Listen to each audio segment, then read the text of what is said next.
విజయవాడలో ఎన్డీఏ కూటమి నేతల భేటీ జరుగుతోంది. సమావేశానికి చంద్రబాబు, పవన్ కళ్యాణ్, పురంధరేశ్వరి హాజరయ్యారు. శాసనసభాపక్ష నేతగా కూటమి నేతలు చంద్రబాబును ఎన్నుకున్నారు. ఏకగ్రీవ తీర్మానాన్ని గవర్నర్ కు పంపనున్నట్లు తెలుస్తోంది. ప్రస్తుతం జనసేన అధినేత పవన్ కళ్యాణ్ మాట్లాడుతున్నారు. లైవ్ ద్వారా చూద్దాం. ఇప్పటి సభలో నేను ఒకటే తెలియజేసుకున్నాను, ఆ ప్రభుత్వ వ్యతిరేక ఓటుని చీలనివ్వను. ఆ మాట మీద ఉన్నాం, ఆ మాట మీద నిలబడ్డాం. ఒడిదుడుకులు ఎదుర్కొన్నాం, తగ్గాం, కానీ నిలబడ్డాం. ప్రజల నమ్మకాన్ని పెంచాం.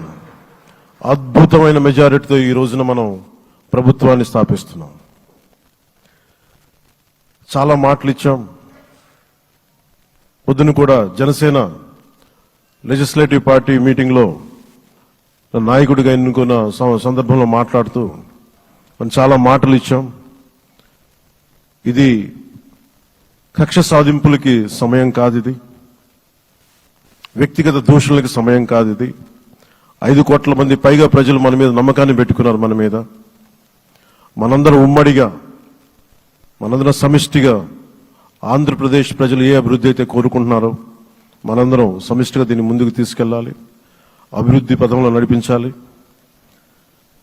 విద్య, వైద్యం, ఉపాధి, సాగునీరు, తాగునీరు, లా అండ్ ఆర్డర్ ఇవన్నీ చెప్పొచ్చాం. మనం బలంగా నిలబడతామని.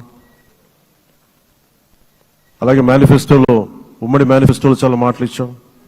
వాటన్నిటినీ బాధ్యతగా ముందుకు తీసుకెళ్లాల్సిన అవసరం ఉంది. ఇలాంటి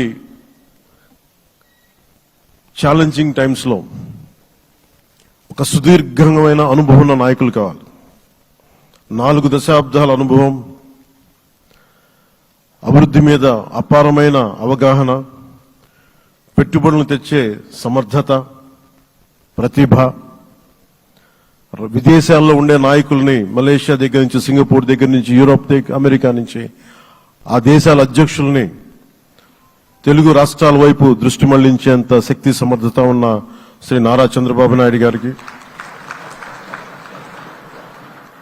ఆయన నాయకత్వం చాలా అవసరం.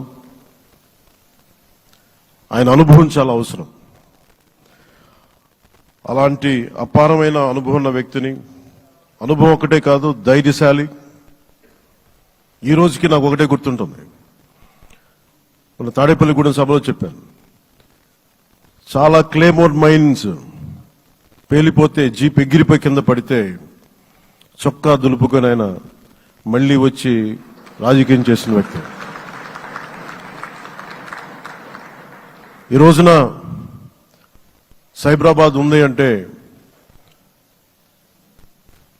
అది శ్రీ చంద్రబాబు నాయుడు గారి దార్శనికత. అలాంటి వ్యక్తి, ఆయన అనుభవం ఈ రోజున 2024 ఆంధ్రప్రదేశ్కి ఎన్డీఏ కూటమి తరపు నుంచి ముఖ్యమంత్రి అభ్యర్థిగా శ్రీ నారా చంద్రబాబు నాయుడు గారి పేరుని జనసేన పార్టీ పక్షాల నుంచి మేము బలపరుస్తున్నాం.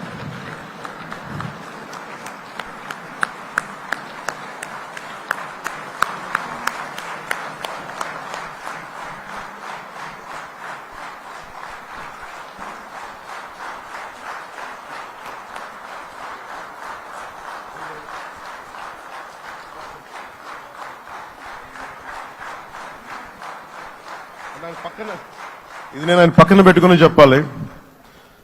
ఆయన నలిగిపోయారు. జైల్లో చూశాను ఆయన్ని.